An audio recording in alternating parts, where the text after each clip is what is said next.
both of us are saying this is an internal game. It's not contingent on the external praise or even producing the result to generate confidence. In other words, the game I've set up isn't outcome driven, it's process driven. Yeah, did you engage the process today as a win? Yes, for me, it's like all I can control my attitude, my activity. Everybody knows that. But I'm linking that to my confidence, not the production of the result. If your confidence is constantly contingent on the result, you'll be chasing your tail most of the time. You'll be chasing your tail. So it's an internal game. It's also not, I don't need the affirmation of another person to get self-confidence. Self-confidence means it has to do with one's self. I'll give you another big key for me.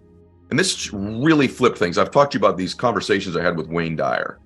And a lot of times my confidence is not even predicated on my ability.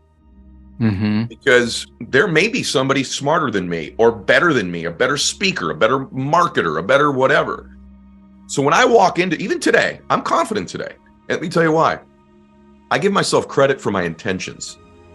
So my confidence, I've linked to my intent to serve, my intent to do good, and not necessarily my ability to. So even when I speak, I mean, I'm a pretty good speaker, right? But I'm not out there going, I'm the world's greatest speaker. My confidence comes from, I've prepared, I've kept the promises I made to myself and my intentions. Yes. Not enough precious human beings say, I'm a good woman.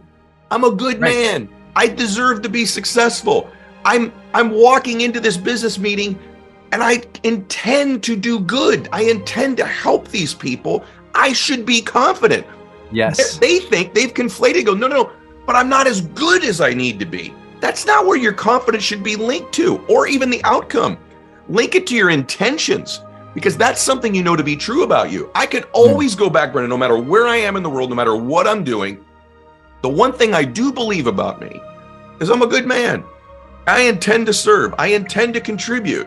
Yes. I generate a tremendous amount of confidence in my intentions, not necessarily my ability or the result. And I think this is something that's never taught in the self-confidence world.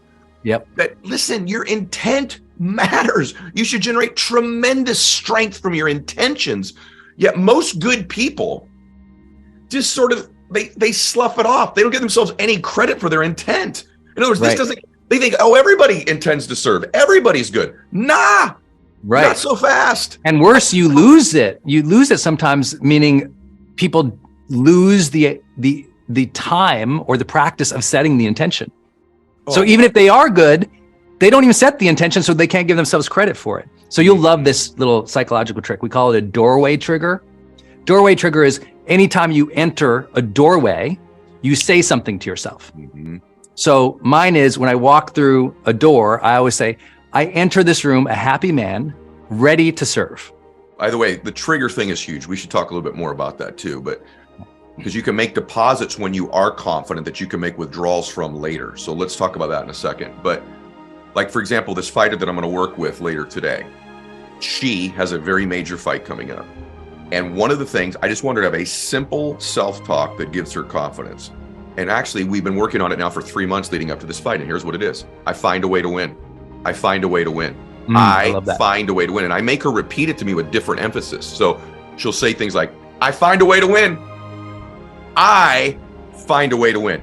She'll say, I find a way to win. And then other times I'll have her say, I find a way to win. And we emphasize this over and over and over. It becomes like an embedded command, if anybody knows any NLP stuff, right?